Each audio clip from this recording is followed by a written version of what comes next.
Hello and welcome in. Prattville Alive is going through a process of developing some more, hopefully entertaining shows that we can share with the world, not just the river region, but our guest today is Duwan Walker. Duwan is an old football player, not that old, but an old football player, but more importantly, a coach. In his last life, he's got a new life that we're going to talk about. But, Duwan, I just want to kind of let the viewers familiarize themselves with you. Tell us about your childhood and where you played ball in high school. Yeah, really excited to be here. Thank you for having me today. And, it's a small place called Cairo, Georgia. Cairo, Georgia, in South Georgia. And it sits just north of the Georgia-Florida line, just north of Tallahassee, about 45 minutes north of Tallahassee. So I grew up a Knoll and a FAMU Rattler. So just from and I did have a little dog in me, a little bulldog. But, grew up in Cairo in a single-parent home, young as a 5. And, wow.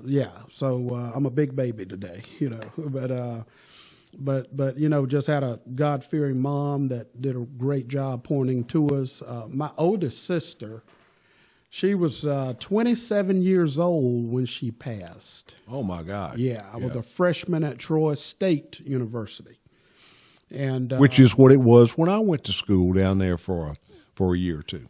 Exactly. So Troy State, I went to Troy in 92, and she passed December of 92.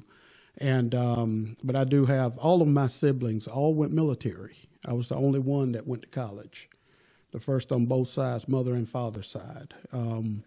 Went to Troy. I walked on at Troy State, and eventually earned a scholarship. Who was the coach down there at that time? Coach Blakeney. Blakeney. Yeah. Coach Larry Blakeney. This was his second year at Troy, and in his second year. He actually came by the school. I was headed to the military. A few college coaches came by the school and kind of looked at me, and I was real. I mean, you're talking about 150 pounds ago. I was really small. And my junior year, we won the state championship, went undefeated. In Cairo. And my senior year, we didn't have a lot returning. But I went from free safety down to Mike linebacker at about 150 pounds wet. And had to play the likes of the Mike Bobos, Robert Toomers, and those type guys. But so they when those colleges came in, they looked at me as a linebacker where I clearly was not a linebacker. I was a defensive back. So I had to go and walk on at Troy as a defensive back and earned a full scholarship. Okay, from Troy to Bill Clark as coach of the UAB Blazer football program. So you transitioned from playing in college to a coaching career. Tell us a little bit about that.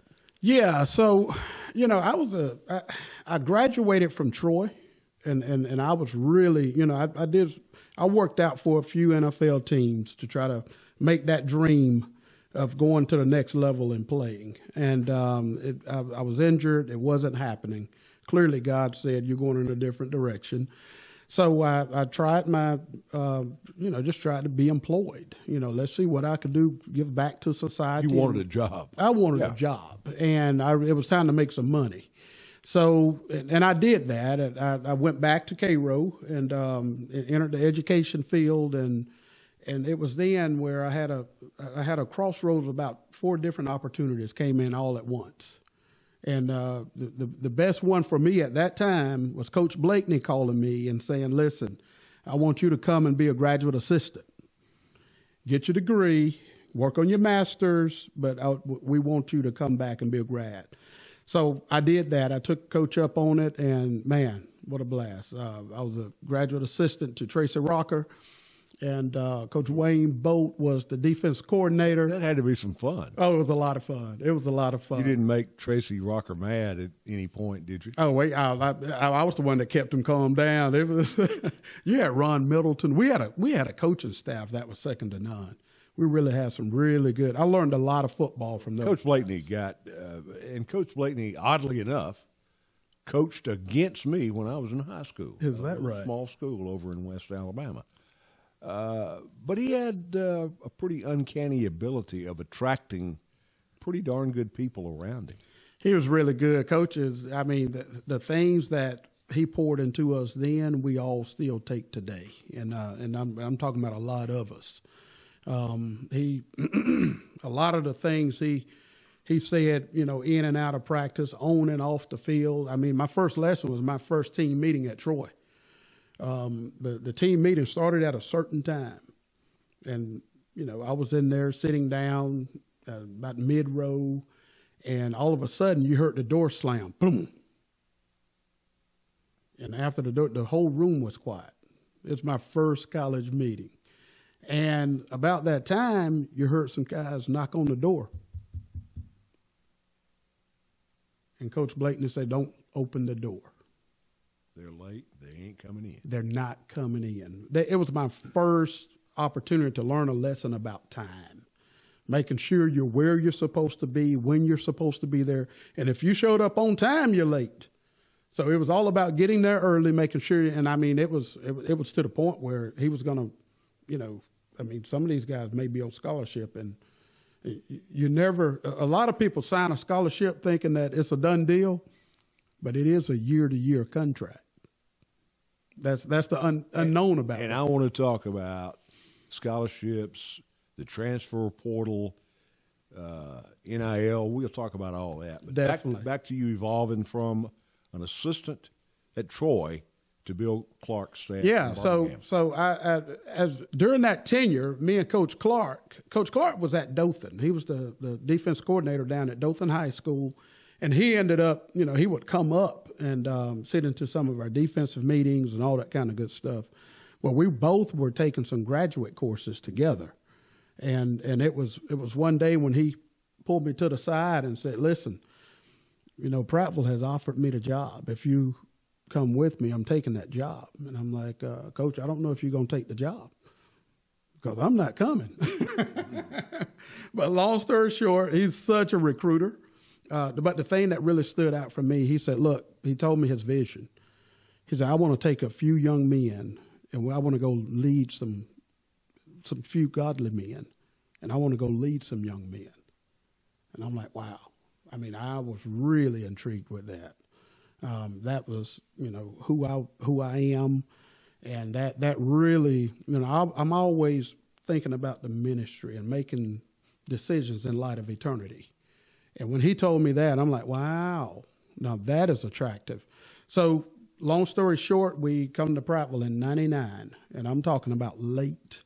We probably got to Prattville a month before the first game. I remember going into that first team meeting, and we probably got maybe about 21 kids in there. And 4 of those kids were kickers. Oh. Yeah. And I'm thinking, we're sitting here looking at, is this baseball or are we coaching football? But he assured me at that time, Prattville was probably about the 4th biggest school in the state. I mean, they were in the top 5. And he said, "No, the kids are here. They're in the halls. We got to go get them. Get them out of the bleachers." That's exactly right. So yeah, that's how we started in Prattville, and was here 9 years, and the rest is history. Well, you went with him to UAB, and you go from playing in college to coaching in high school or coaching some in college as an assistant, then coaching in high school, then back to the college level, and this time on a larger scale than, say, a Troy, but at the same time not a powerhouse football program, and yet Coach Clark had an amazing record at UAB. Yeah, Coach he's gifted. When I say gifted, he has gifts that can. Horace Powell told me one time, and the late Horace. If Horace said it, it had to be true. But listen, he told me, he said, "Look, it's just something about that Bill Clark." He said, the more he talked to you, the more you just start bringing money out your pocket.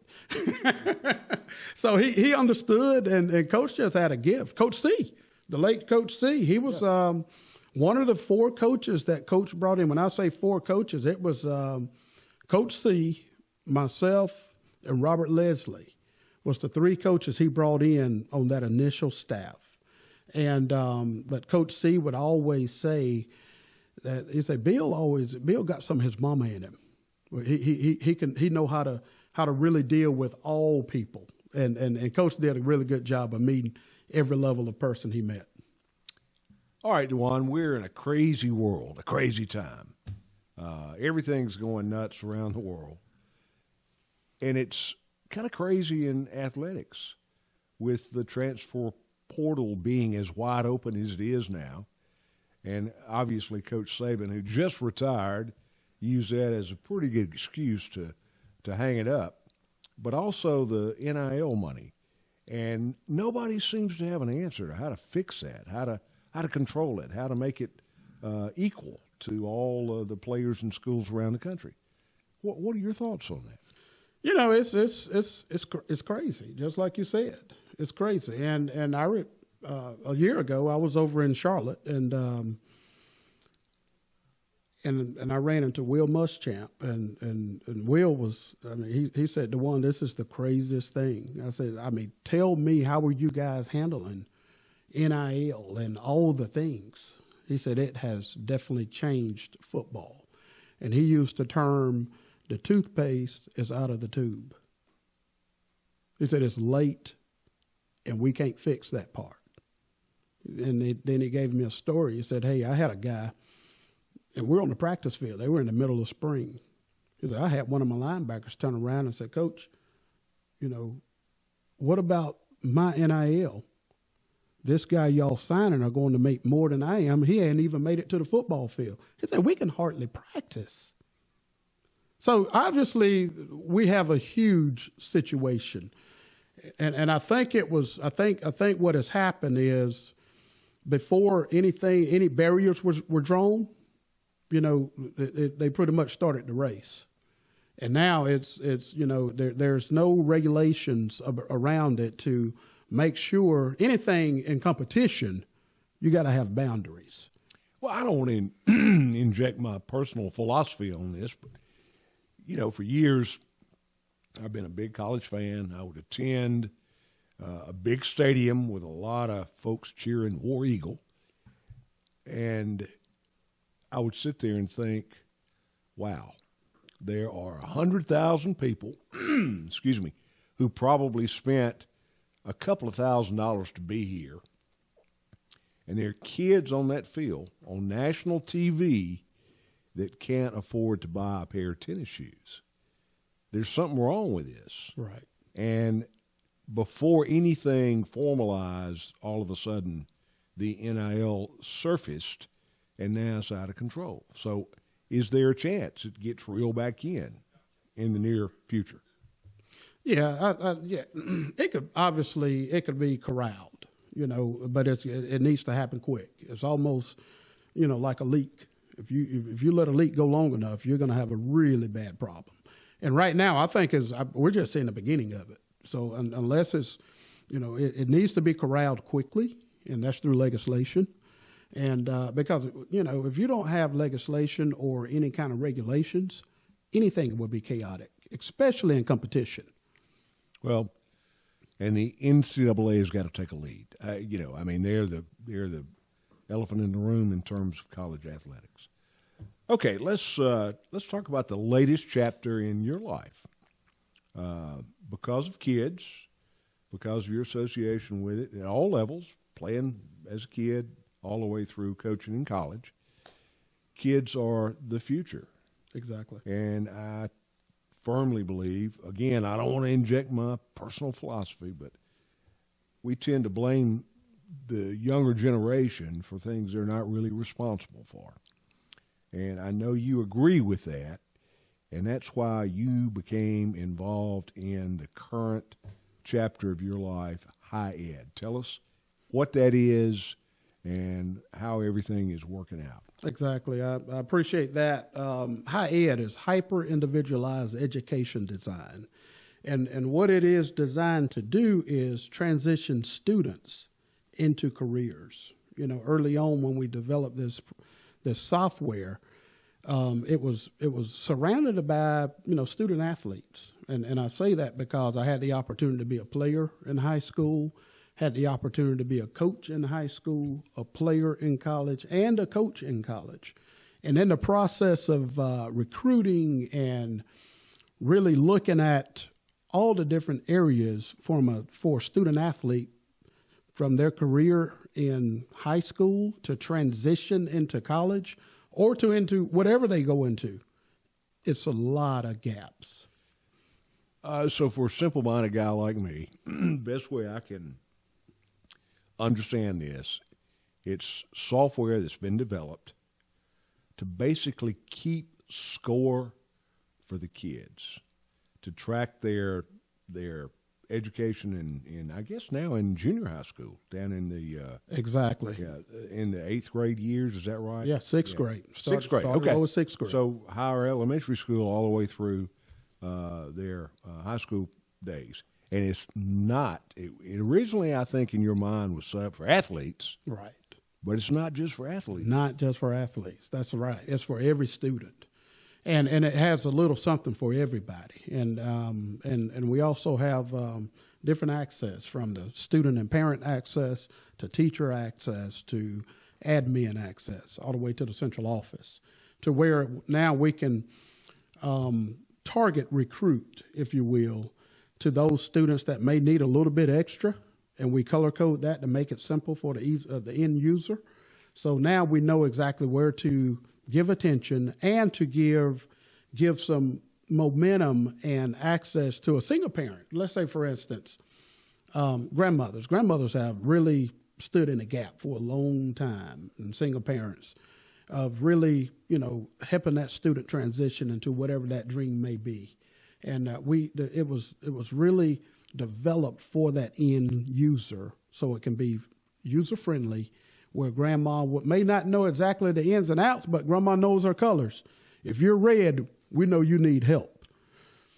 So to, simplify this for the folks who may be watching and don't really understand it, this is a software product that's not very expensive, that the school systems, public and private, can purchase. Exactly. And it helps kids to first and foremost establish a goal, which is pretty important. Right. And then it also develops a career path, or helps them develop their own career path. Correct. Whether it be a technical training environment, education, or a academic. That's exactly right. Students have to choose a track, and it allows them to choose a track of, hey, when I graduate, I'm going to college, or I'm going to the military, or I'm going directly to the workforce.